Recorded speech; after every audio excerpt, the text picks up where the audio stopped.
Good morning, everyone. Welcome to the Unitarian Universalist community of the mountains, and welcome to this particular shared hour. This hour 9 days before a watershed election. This physically distanced hour of emotional and spiritual connection in the heart-centered company of fellow travelers.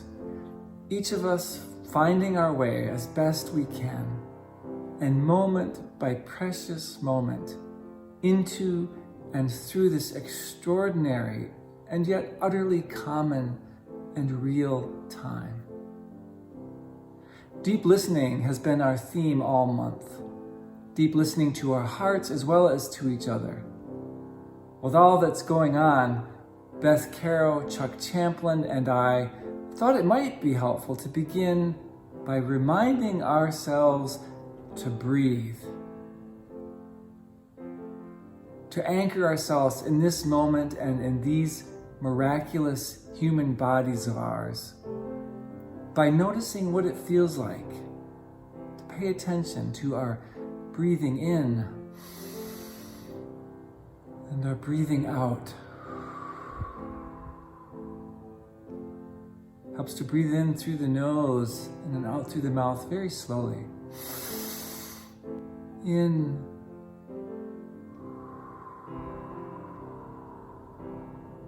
and out, and in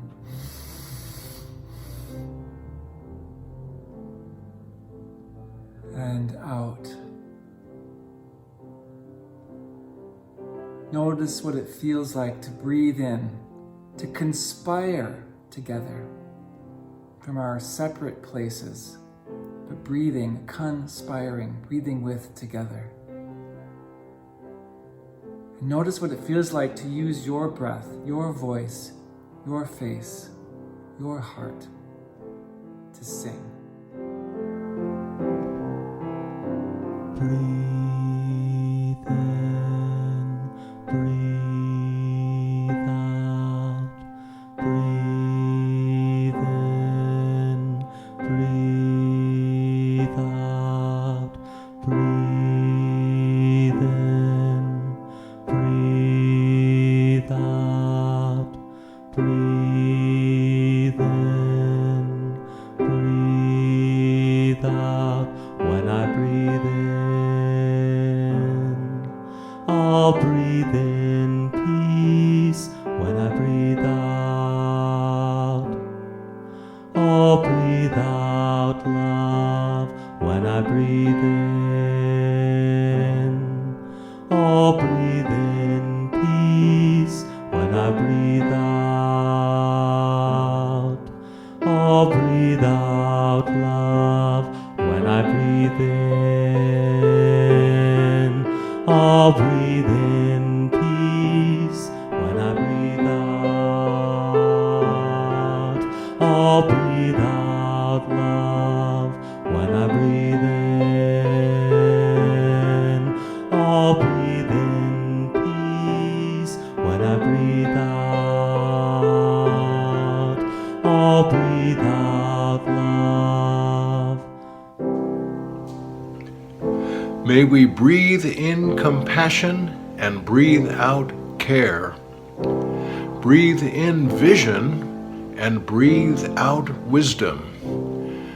Breathe in inspiration and breathe out hope. May we breathe in excitement and breathe out direction. Breathe in awareness and breathe out pride. And may we breathe in passion and breathe out strength.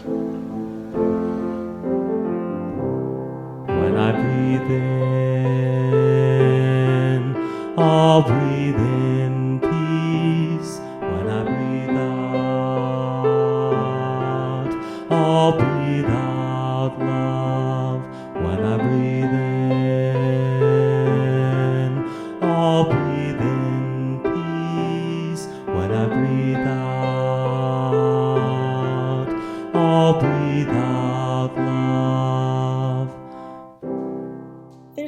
quote I've been moved by since I first read it, all the way back in 2017. That seems like ages ago, doesn't it? It was a Facebook post written after the Women's March by a woman named Amy Van Osdal. This morning, I have been pondering a nearly forgotten lesson I learned in high school music. Sometimes in band or choir, music requires players or singers to hold a note longer than they actually can hold a note. A 4-bar low G, a long aria. In those cases, we were taught to mindfully stagger when we took a breath, so the sound appeared uninterrupted. Everyone got to breathe, and the music stayed strong and vibrant.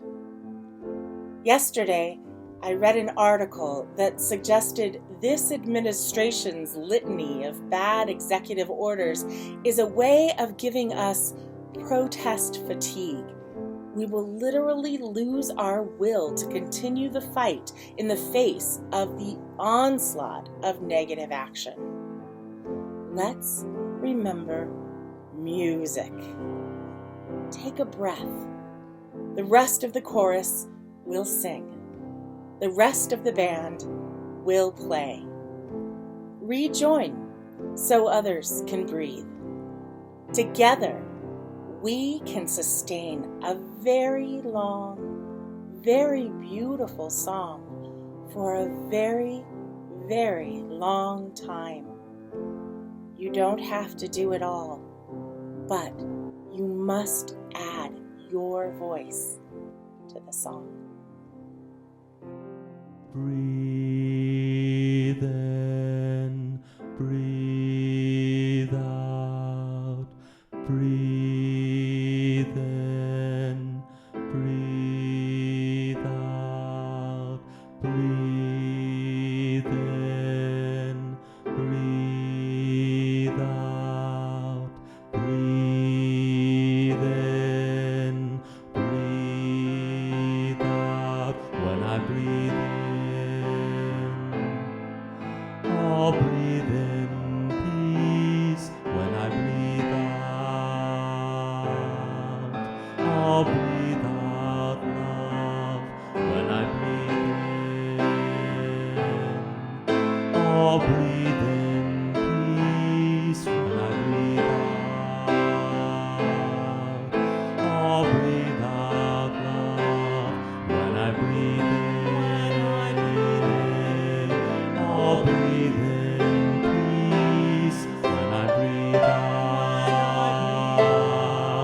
I'll breathe out love. When I breathe in, I'll breathe in peace. When I breathe out, I'll breathe out love.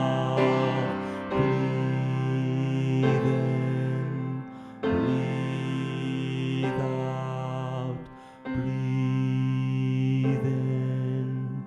Breathe out, breathe in, breathe out, breathe in, breathe out.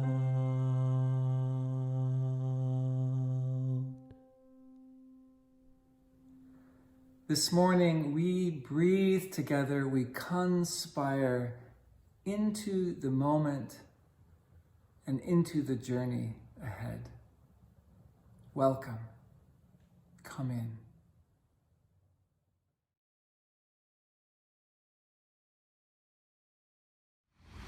We light this chalice to remember the light within, to know that the hunger we feel inside is not an emptiness, but the echo of an inner wisdom that already knows what we need. May our time together help us welcome that voice and each other back home.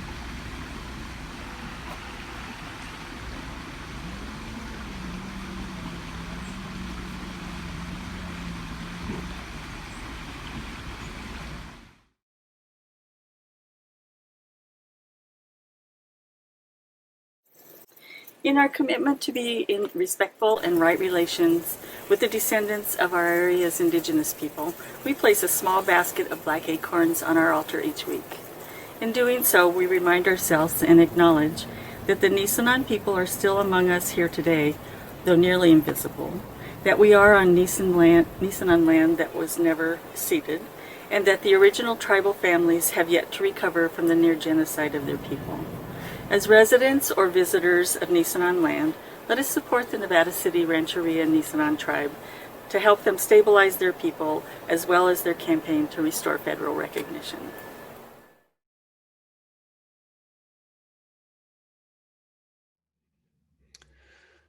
Our opening words this morning are actually a song. This was a song that Beth Caro discovered and brought to my attention, and we were both so fed by it in this moment in time.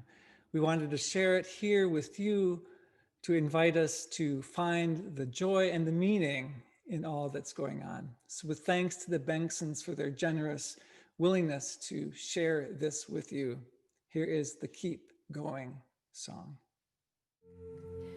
This is the keep going, keep going, keep going, keep going on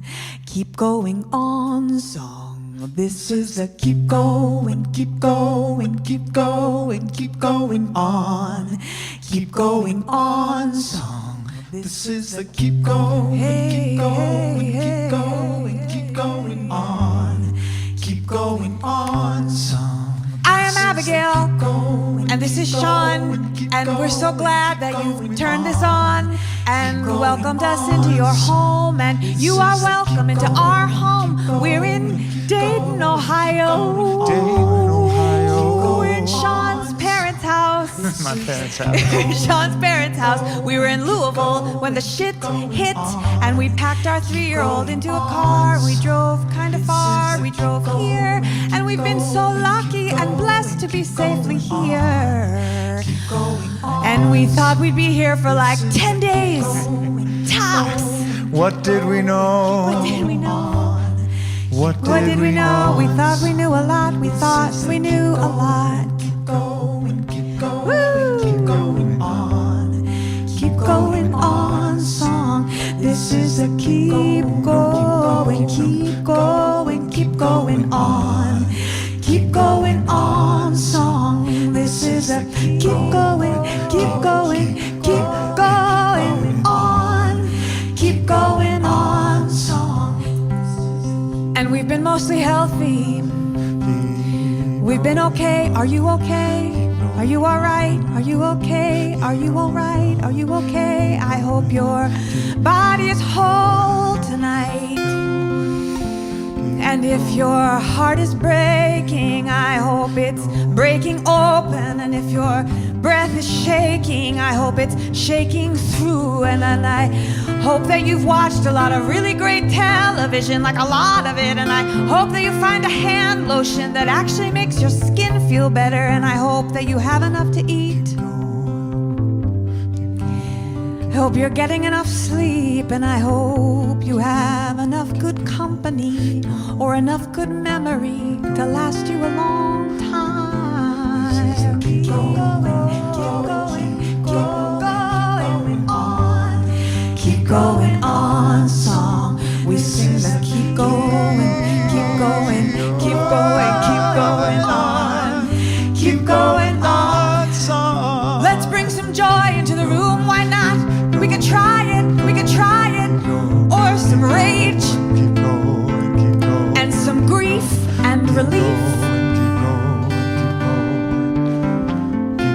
Ooh, I hope my rage, I pray my rage is a fire that cleans my mind out and makes me ready to listen. I pray my pain is a river that flows to the ocean that connects my pain to yours. And I pray my happiness is like pollen that flies to you and pollinates your joy. Oh boy, is that possible? I don't know. We are making this up as we go. We have to make it up as we go. The keep going song, the keep going song. Oh, we're making as we go. Keep going on. Keep going on, song. And I pray that when we meet again, that the world has changed into the world that we are imagining now together. And I pray that the world has become the world that we're planting inside of ourselves for each other and for our ancestors and for our kids. Ooh, and we're gonna start. This is a rough beginning. That's all I've got is a rough beginning to offer you. We're gonna start by singing some songs in this tiny space together. We're just gonna sing some songs for you, and we hope that when you hear them, you will feel a little bit less alone, and we will feel a little bit less alone in the work and in the hurt, and we will be together tonight somehow, whenever this is, wherever this is. We will be together tonight for the keep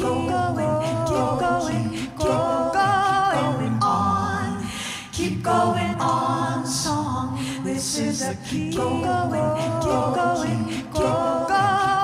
on.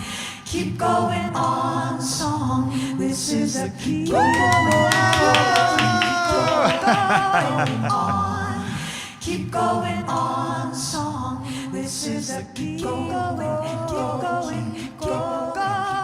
on. Keep going on song. This is a keep going on. Keep going on.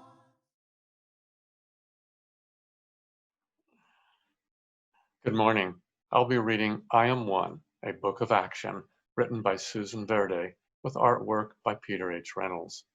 I love this story because it reminds us that we are all important and that what every one of us does matters.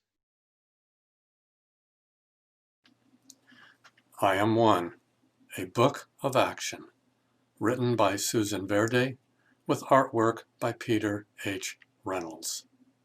Isn't that a beautiful rainbow boat and tree?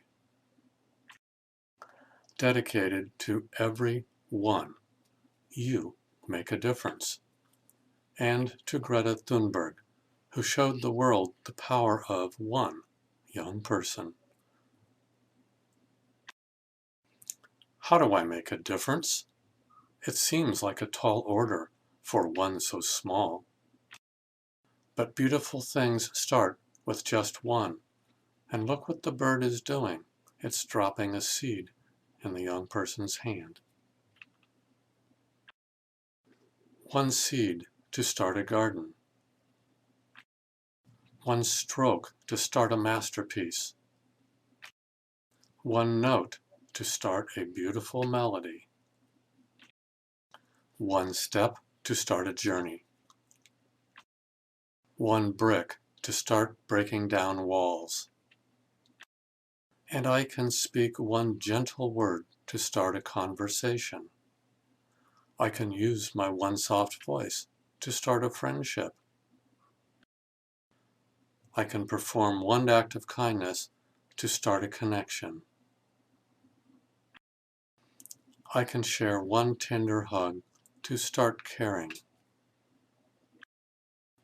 I can light one candle to start leading the way. I can make one drop in the water to start ripples that become swells, then waves, traveling over oceans, across borders and boundaries.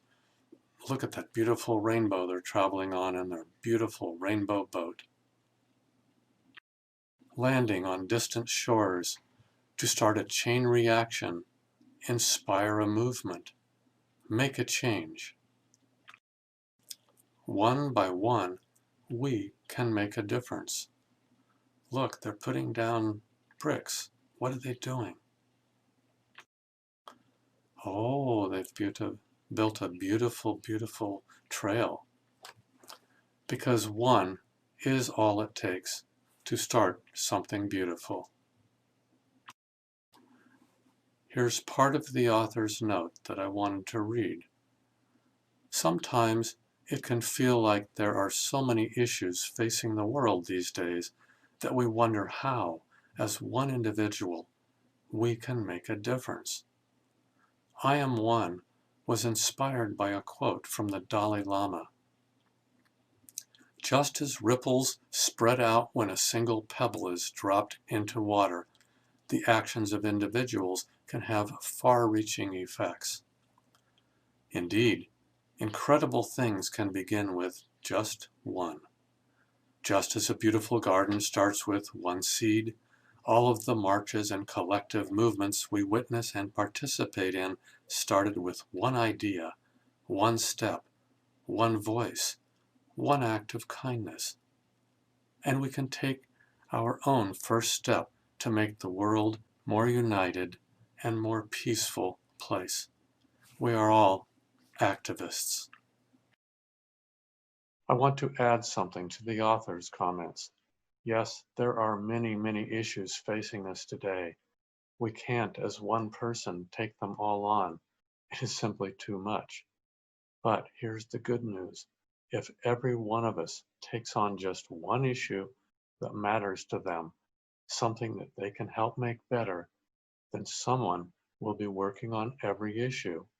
With each of us doing something that is important to us, and by trusting others to do something that is important to them, we will make the world a better place for everyone.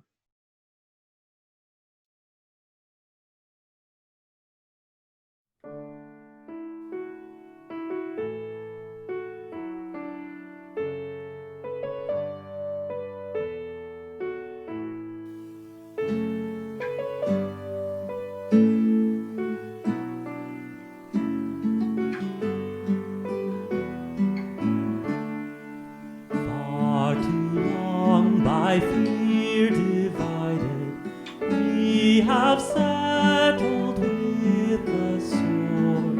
Quarrels which should be decided by the reconciling word.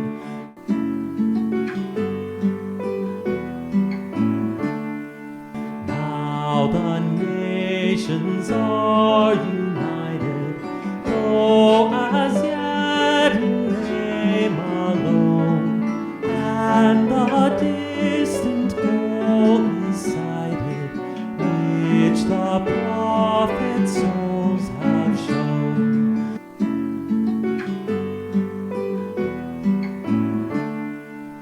May at last we cease from warring, barriers of hate remove, and earth's riches freely sharing, found the dynasty of love.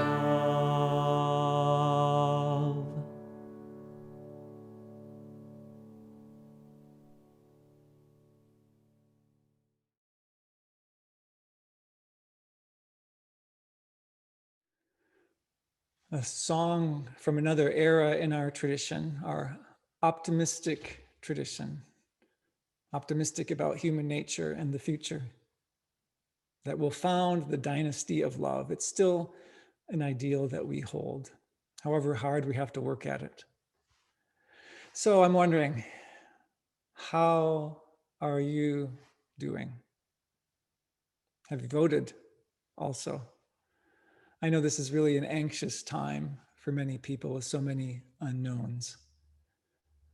Next Sunday is the Sunday immediately before the presidential election, but that's so close to E-Day that we've chosen to take this time this Sunday to check in, to ask how it is with your spirit, to breathe together for a while, to anchor ourselves in what matters, to steel ourselves to keep going on in the direction of our hearts and our values, no matter what happens. For so many people on both sides of the political chasm, and I'm thinking of people I know and love on both sides as I say this, that anywhere near half the nation could think and feel so differently. is terribly disturbing, disheartening, and frightening, clearly. And for those of us who identify as progressive in some way, particularly those among us who are white and middle class, it's disorienting. It shakes our somewhat sheltered and optimistic faith in humanity and in the promise of the United States as a nation. This promise that always takes work, that is always held up by the trust we hold in each other. The election is being framed as not about a president, but rather about the soul of the nation. And it does feel like that, doesn't it? If ours were a democracy rather than a democratic republic, in other words, if every individual person's vote counted equally and a simple majority determined the outcome, then this election would reveal the current soul of the nation. But given our use of the Electoral College, and Lord knows what other legal and political pathways this time, the election will actually choose the soul of the nation at some level, determining how the soul and spirit of the nation will be shaped for the future as long as most of us gathered this morning will live it. The soul-shaping stakes do feel very, very high. And given the national identity divide, the work of shaping ourselves, our communities, and our nation toward compassion, toward equity, toward justice, toward kindness and courage, work that is always ours, will be ever more necessary and important, no matter the outcome of this election, or the outcomes of this election. Me? I much prefer to feel comfortable, thank you. I moved to a new home recently, and what I really want to be doing is nesting, putting things away and settling into a quiet, nurturing, comfortable, and comforting space. But outside of home, in this larger social journey we share, I think that the feeling comfortable option is off the table for a little while, at least for all but the most spiritually enlightened among us. So this morning, I want to encourage us to trust that we will find our way no matter what, and no matter how difficult the path. Let's prepare to keep our hearts open during and after the election, as challenging as that may be. Let's each work like hell for the next 9 days toward the election outcome that we seek. And let's steady ourselves, steel ourselves perhaps, for the possibilities to come and the work ahead. I'll start at the end, at the outside, and work in. A group of colleagues surfaced what they believe are the 3 most likely election scenarios come November 3rd-ish. If we were here, I'd take a poll. Option A, they said, is a huge win for one of the candidates, a clear, decisive outcome that's not contested and that both major parties acknowledge. Oh, that'd be nice. Option B, an outcome that's not clear right away due to slow returns and ballots still being counted, but that looks like it's going to be clear enough eventually. And option C, an outcome that is clear but contested or thrown into some unfamiliar scenario. So Trump refuses to leave office, for example, or there's a violent militia-style action by supporters, or there's a protracted legal challenge, or one of the candidates becomes ill or dies. This group of colleagues is preparing for that entire range of outcomes with the expectation that outcomes B and C are probably most likely. They're preparing for the possibility of violent voter suppression on election day and violent action afterwards. They're going so far as to stock medical supplies, to identify places to bring the injured, to shelter the vulnerable, just in case. On the one hand, I want to share that without being alarmist or feeding our fear unhelpfully.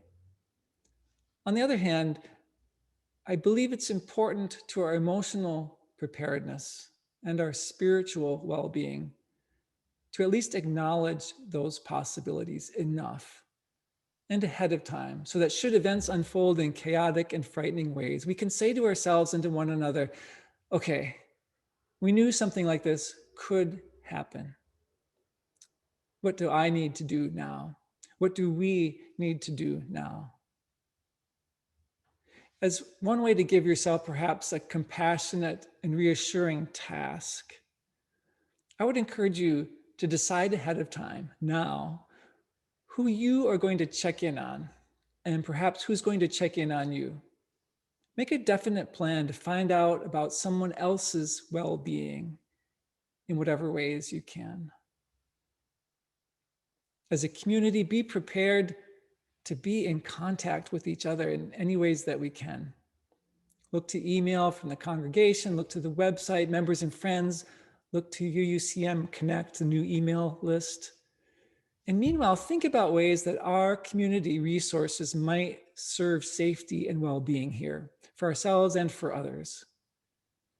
On election night, we'll be holding an open Zoom all evening long, so you can stop in anytime to touch base, to kvetch, to worry, to celebrate, to speak in small groups as needed. We'll do something similar the next day, I'm sure. And on Thursday, we'll host our singing meditation. And Friday, our weekly check-in. Watch for opportunities to connect and to conspire as events unfold. Between now and then, I invite you to work like hell for the outcome you desire. UU The Vote continues its invitations to phone bank right now up through November 3rd. Even if that scares you a little, consider calling Florida and Wisconsin voters with them to make sure that those voters have the information they need to cast their ballot safely and overcome any attempt at voter suppression. Closer to home, I invite you to ask every person you interact with between now and the night of November 3rd, have you voted? Offer to help get information if needed. Contact the folks you think might not vote without a little extra encouragement. And find and keep sharing with each other ways to invest in the election during these remaining 9 days. I'll share that the final tally for UUCM's Vote Forward effort with UUCM members and family and friends was 4,710 letters to voters. Thank you to everyone who was part of that. As to keeping our hearts open, no matter what, given the high stakes of the election, and given that the destructive actions of the current president violate so many progressive values so egregiously, it's difficult for many not to demonize the people who support him, or at least it's tempting to place them on another planet or in another species in our understanding of humanity. I struggle with this as well. So when someone's social and political stance feels inconceivable to me, which happens often lately, I try to remind myself that my views are surely just as inconceivable to them. And then when I'm at my best, I ask myself, why would a kind, caring, well-meaning human being hold views so different from my own? Which of their fundamental needs are being met there, unmet elsewhere? When I watched the Republican convention and listened to a few everyday speakers from around the country, I recognized and felt beneath their words some of the heart and some of the hurt of members of my own family. People harmed terribly by the shortcomings of government bureaucracy. People whose grounding worldview and values are challenged and shaken by things like same-sex marriage, trans rights, the idea that racism pervades their lives and the nation, the painful surfacing of United States history from the indigenous perspective that topples the founders and the founding of the nation from their bedrock pedestals. the sense of being looked down upon by what they see as the permissive, highbrow societies on the coasts. People whose very identities are challenged by an unavoidably changing world. It's an exploration of how congregations are handling the election. Scott Taylor named the wisdom that if you don't give someone a chance to say, I hurt, they will end up saying, I hate. Most of the time, the answer to my question, why would a kind, caring, well-meaning human being hold views so different from my own, involves recognizing eventually a set of hurts and unmet needs. One of the reasons for the depth of the national divide at this moment is an inability to recognize, acknowledge, and speak to the hurts and needs on the other side of the chasm, particularly by those of us who have comfortable lives and privilege. No matter what happens around the election, this is a piece we will need to learn if we want to hold together and if we want to move forward. Which is not to say we don't need to place boundaries around people's behavior and clear limits along the way, to protect the vulnerable in our midst and to resist and protest as necessary. We'll want to be ready for these things too. I don't know how well or how badly people will behave come November 3rd and afterwards. Indications are somewhat worrisome. These are some severe growing pains for this adolescent nation of ours, and there's no way to get around being part of them. It's our nation struggling to grow into its promise. In many ways, we will need to make it up as we go. We here will have each other, I trust. We'll have the values and the principles we say matter to us to draw upon. And we'll have our own traditions practiced in trying to hold theological diversity within some sense of unified community. Though it's not the official motto of the United States, as many believe, E Pluribus UUnum captures the crux of our history and our challenge. E Pluribus UUnum, it says on the Great Seal of the United States since 1782, from many, one. A reference to the original 13 colonies finding a way to join together into a single entity. But the deeper weaving of many into one has always been difficult and incomplete, and like our own religious pluralism, aspirational. As Langston Hughes wrote from within his experience as a Black man in the United States, America never was America to me. More and more of us are learning how America has never fully been America to many people. The most encouraging aspects of US history trace the efforts to include more pluribus in the unum. The most painful aspects of US history capture the efforts to exclude people right up to this day. Part of the pain of the last 4 years, since so much of it leads toward exclusion. This is the soul of the nation around which the United States citizens are voting. My hope and prayer is that these are indeed the intense national growing pains of a nation in the process of becoming ultimately more healthily unum. And that no matter how much America has or has not been America to each of us, we will be able to say with Langston Hughes, as he continues in his poem, and yet I swear this oath, America will be. It's going to take commitment, creativity, courage, and action on our part. May we commit together to help it be so, come what may, on November 3rd-ish. and afterward. Remember, you are not alone. And remember that we will be finding our way. We will keep on going on together.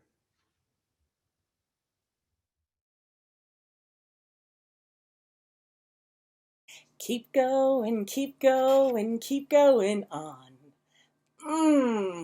Yes, yes indeed. UUCM, it is vital that we keep going on. The work of this church as a sanctuary for those who seek to make the world more compassionate, more sustainable, and more just is wholly supported by us, its members and friends. Our weekly donations fund not only our mission, but that of our community partners who share our vision. This month, we have joined with our dear old friends at Habitat for Humanity, who are answering the call for building decent, affordable homes for families in our community. There are a number of ways to give generously. Please do. Although we're not passing the basket in person, your generosity remains essential to our ability to sustain the important work of our community. There are several ways to contribute. You may text an amount to 833-579-0483, give via our website at uugrassvalley.org, via PayPal at paypal.me/UUCM, or mail to UUCM at 246 South Church Street, Grass Valley, California, 95945. Thank you.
Thank you so much for your generosity. We dedicate these offerings to the manifestation of the vision of a country that truly offers liberty and justice for all.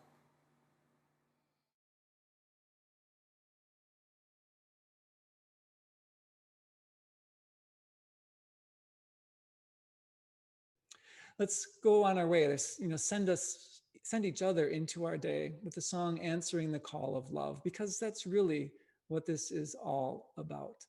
Answering this call of love as we keep hearing it.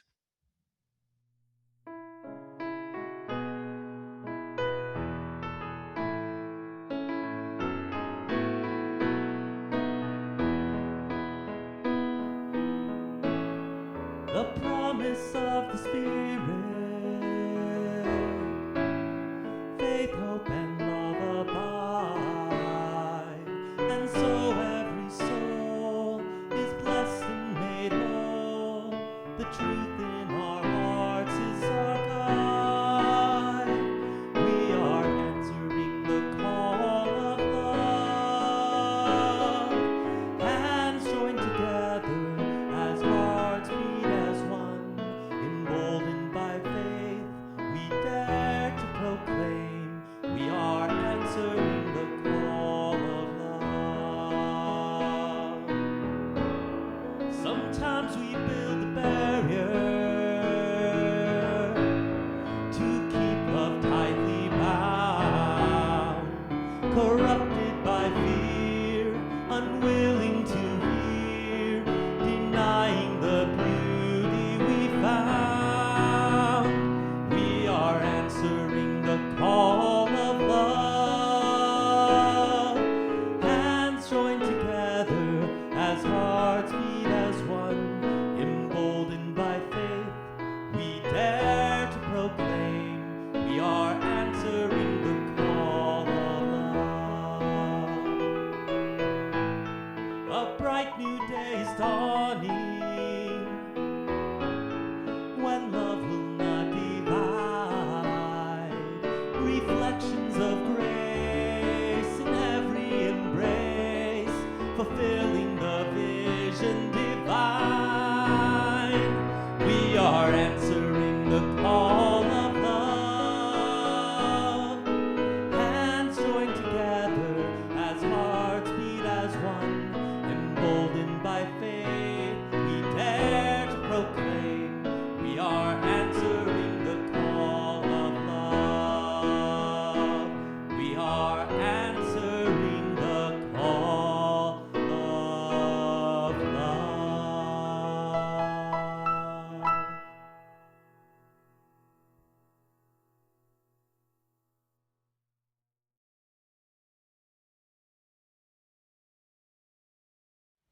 Go now in peace. Deeply regard each other. Truly listen to each other. Speak what each of you must speak. Be ready in any moment to disarm your own heart. And always live as if a realm of love had begun. So be it. Blessed be. Amen.